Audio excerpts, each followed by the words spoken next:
कौन है ये 36 साल के सुदन गुरुंग, जिन्होंने सितंबर माह में नेपाल में आंदोलन कराकर सारी सारी चीज़ों को बदल दिया और सरकार को गिरा दिया और नेपाल का नक्शा ही बदल दिया।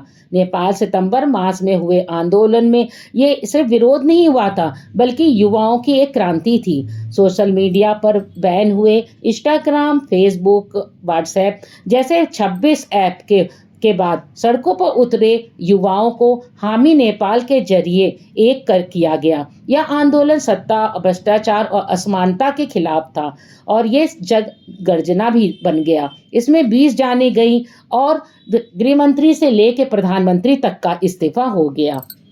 नहीं, सरकार ने सोशल मीडिया पर लगाए गए बैन को आखिरकार वापस ले लिया गया। यह जब देश भर में बैन के खिलाफ प्रदर्शन बहुत ही ज़्यादा हिंसक हो गए और युवाओं ने नेतृत्व में शुरू हुए विरोध प्रदर्शनों में 3 दिनों तक इतना उग्र रूप ले लिया जिससे कि सारे सांसद, राष्ट्रपति भवन, प्रधानमंत्री भवन सारी चीज़ों में आग लगा दिया और बहुत ही बड़ा प्रदर्शन किया। इससे 20 लोगों से ज़्यादा की जान चली गई, 300 से ज़्यादा लोग घायल हो गए।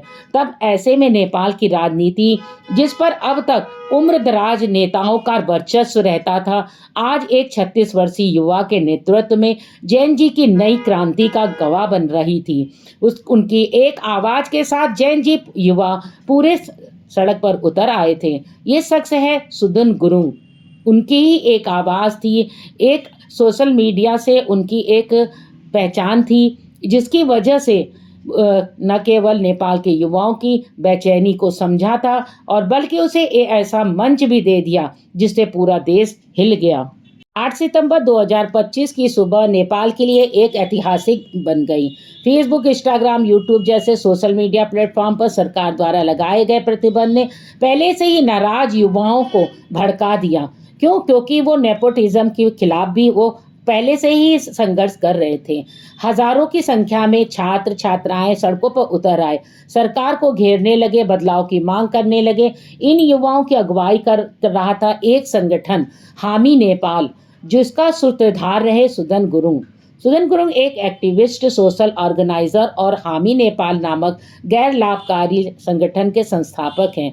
2015 में नेपाल में आए विनाशकारी भूकंप ने उनके जीवन की दिशा बदल दी।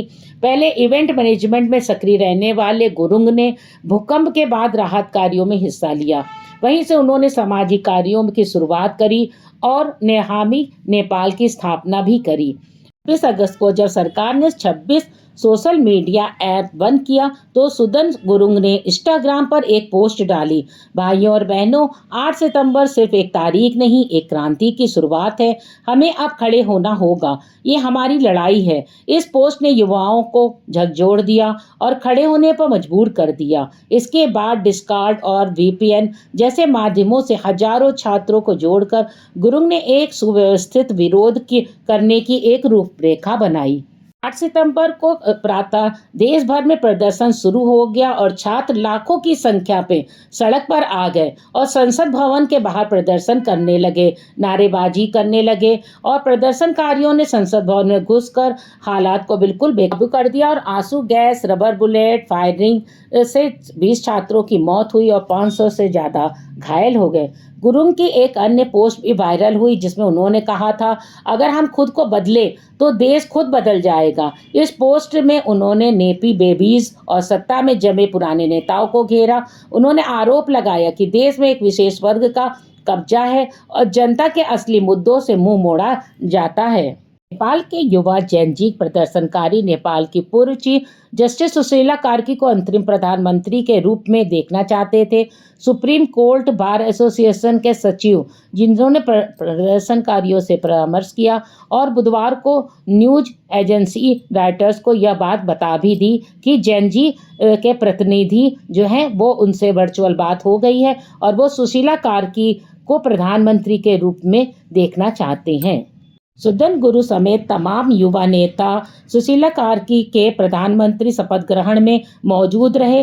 नेपाल में अंतरिम सरकार बनाने में सुदन गुरुंग का भी अहम योगदान है। सुशीला कार्की के शपथ ग्रहण समारोह के बाद जो तस्वीरें सामने आई हैं, उसमें सुदन गुरुंग सुशीला कार्की का आशीर्वाद लेते दिख रहे हैं। इस तस्वीर से इतना तो साफ है कि नए नेपाल की स्थापना में सुशीला कार्की और सुदन गुरुंग अहम भूमिका निभाने जा रहे हैं।